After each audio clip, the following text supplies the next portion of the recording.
Well, hi folks, I'm Steve Brown. Welcome to the Alpine Beat Laboratory. With me today I have our resident amplifier expert and national product trainer, Mr. Derek Dawson. Hi Derek. Hello. Welcome to the Beat Laboratory. Thank you. This is our first topic that we've discussed in the Beat Laboratory. I know, I'm excited about this. Me too. MRX amplifiers. Now this is a brand new series of amps from Alpine. The real reason that we brought these to market is to allow you to have the kind of benefits you get from PDX amps, the performance of PDX, right, but for a more reasonable cost. Yeah, the whole story that we've had with these throughout all of our training tour this year, it's kind of been PDX level technology, entry level price. We wanted to trickle down a lot of that stuff that made PDX special and put it in these amps. But we also want to show why these amps are so much better than our V-Power amplifiers too. Yeah, that's a good point. And today we've got two of those amps here. Now we've got our V-Power amp here on the left. Now that's our MRP M500, and that's the best-selling amp in America. It has been for the last 3 years. Right? Amazing for us. Awesome amplifier and a great performing amp as well. Mm-hmm. Here on the right we have the X-Power. Now this is the MRX M50. So this is the 500-watt version of our mono X-Power series. And really what we want to talk about today is why you would want to step up. You've got about a $100 price differential between these amps. This one retails for $200 and the X-Power retails for about $300. So why step up? What's the benefit of stepping up $100 to go from V-Power to X-Power? Well, I think the first thing we should talk about is the installation flexibility. Yep. There's quite a few features that the X-Power amplifiers have that are benefits over the V-Power. The first one you can see really easy. The X-Power amplifiers are smaller. Yep, definitely a lot smaller. That amp's about 15% smaller than the V-Power amp, so you're going to be able to fit it in a bunch more places, under a seat, in a trunk, wherever you might want to hide it. Just gives you that extra flexibility. These amplifiers are also more efficient, too. Yeah, and they can be smaller because they're more efficient, right? You don't need all that aluminum to basically dissipate the heat from a less efficient amp. And something with all the X-Power line is all those amps are at least 80% efficient. So you're not wasting all that extra energy as heat. Exactly. Getting put into your subwoofer. And if you look on the sides, you'll notice a lot of other things, too. Now, first of all, the terminals are a lot different on the X-Power than they are the V-Power series. Yeah, if you take a look at those battery terminals there for the power and ground, you actually have a 4-gauge power and ground 4-gauge input there, it's a true 4-gauge input. You don't have to cut away a little bit of wire and try to tuck it in there. Exactly. Yeah. It takes a 4-gauge input. Definitely. And then also what you see on the monoblock amplifiers for the speaker output is you actually have an 8-gauge speaker output. That's really key. Yeah. If you're doing a big system, you want to be able to use big wire. And, like a lot of times, if you're building a custom box, like what we do here is we'll just poke a couple holes through with a drill and pop the 8-gauge wire through. You can run that directly to the amplifier, and it's just that much easier for you. Yeah, definitely. Now, speaker level inputs. Both of these amp lines have direct speaker level inputs, which makes them great for adding onto OEM systems, especially with a small mono amp like this. This is a great upgrade for a factory system because you can add maybe a single 10-inch subwoofer, 500-watt amp, and off you go. You've added bass to your factory system. But the X-Power amps have a different type of speaker level input. So what's the difference? Yeah. What you'd notice with the V-Power amplifiers, you have a 2-channel speaker level input. Right. But if you look at the X-Power, you actually have 4 channels of input going in there. Right. So what it can do is it does what we call a 4-channel summing. So it'll sum all 4 of those channels, and basically it's like having a non-fading subwoofer pre-out on your aftermarket head unit. So it doesn't matter if somebody fades their speakers all the way to the front with an OEM system, the bass isn't going to vary when they do that. You're going to have the same level of output no matter if you're faded all the way to the front or all the way to the back. Now, these X-Power amps also have automatic turn-on as well. Yes. It sees voltage on those speaker level inputs. It's going to kick the amplifier on and off for you because, we're talking about OEM integration here. We realize that a lot of these factory head units don't have a traditional turn-on lead. It's done through data. That means the installer's got to go up under the dash or find ignition wire. Yeah, and that just makes the install that much more difficult. So everything that you need for OEM integration is on the front end of this amplifier for you. Yeah, that's really key. Now, if we look on the right-hand end of the amp, you'll see a couple other things. A lot of knobs and switches and buttons on the side of this thing is really a lot of adjustability. Right. So first thing you notice is the subsonic filter, something that we don't have on the V-Power series. Yeah, and that's really key when you're doing a system where you're using like a vented enclosure and you don't want those low frequencies going to the subwoofer to make it wig out. You want to keep those away from that sub. you have that subsonic filter there, so yep. you can and do fully adjustable as well. Right. So you can really set it up the way you want it. I also noticed that not only do I have a preamp input that would come from my aftermarket deck, but I've also got a preamp output. Now, why do you want that? Well, if you're going to do a really large system where you're using multiple amplifiers, you want to be able to have that output so you can go into those extra amplifiers. But the key with this output is it's a buffered pre-out. Right. So you're going to have the same clean signal going into amplifier 1 in the system than you would amplifier 5. Yep. So the same voltage output that you're inputting into the amp, you get out of the amp to the next amp in the chain. Yep. It's a nice clean signal there, so you can build a big system. Now we've also got another port here. This is the remote bass knob terminal, because another technology that we brought in from PDX is the ability to use this guy. And that's the Rux knob.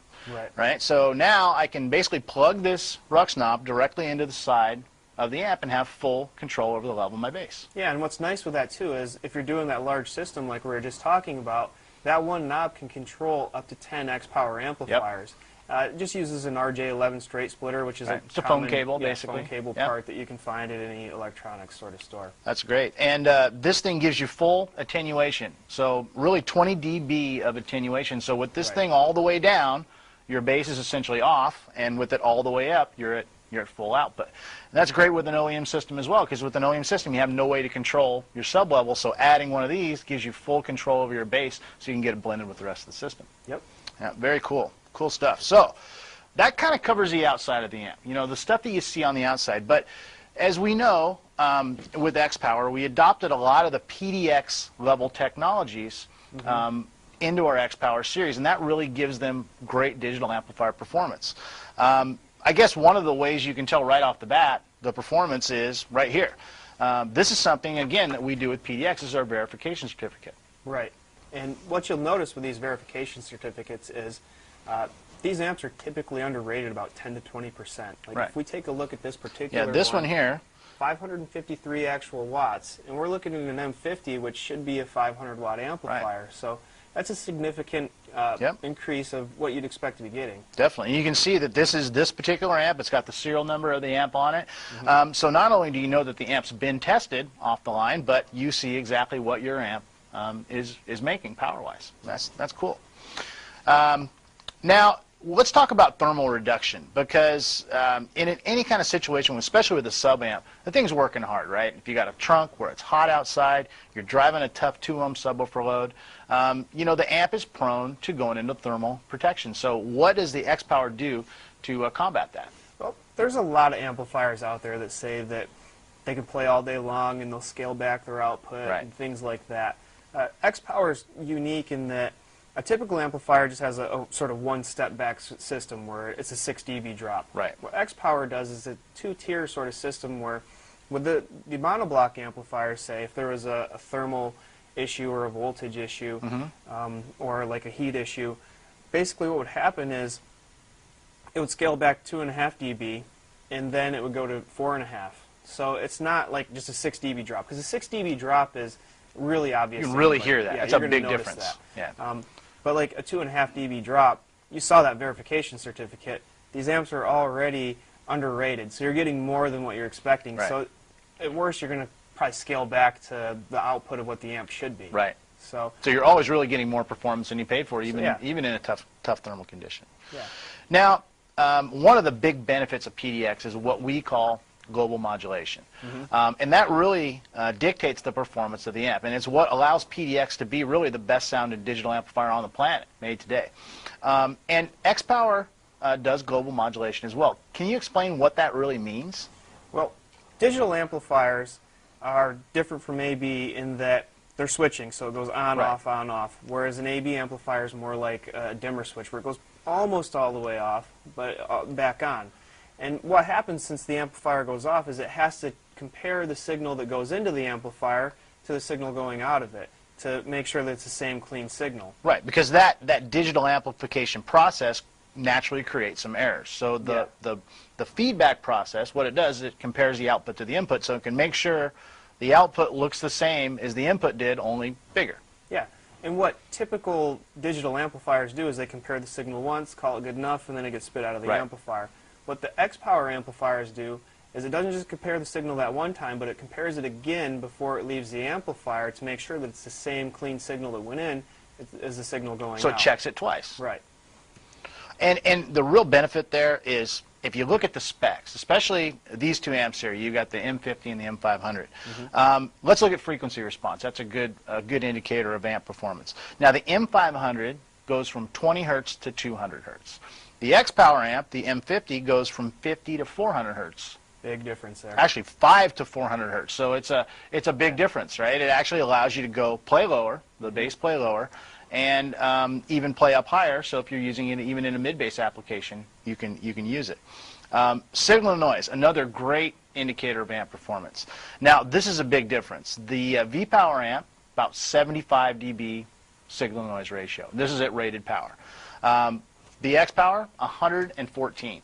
That's huge. Night and day. That's 40 dB a difference. Yeah, that's definitely hearable if you were to swap those amps out. Yeah, absolutely. I mean, just to give you guys an idea, a relative 40 dB difference, that's like a blender versus an F-14 jet at full afterburner takeoff. That's the difference in volume that 40 dB represents. So that's huge. And you'll definitely notice that here because you can have a lot less hiss. Yep. Right? Now distortion. Obviously, we like clean bass output. We don't want distortion. This thing at rated power, 0.04% distortion versus the V-Power, about 1%. Okay, 96% better distortion. Exactly. That's incredible.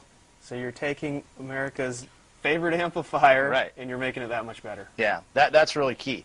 Now, when it comes to bass amps, one of the most important specs that you can talk about is damping factor, right? Right. You want to have control of that subwoofer. Right. Damping factor indicates the amp's ability to control a subwoofer load. So a subwoofer cone's heavy. We know that.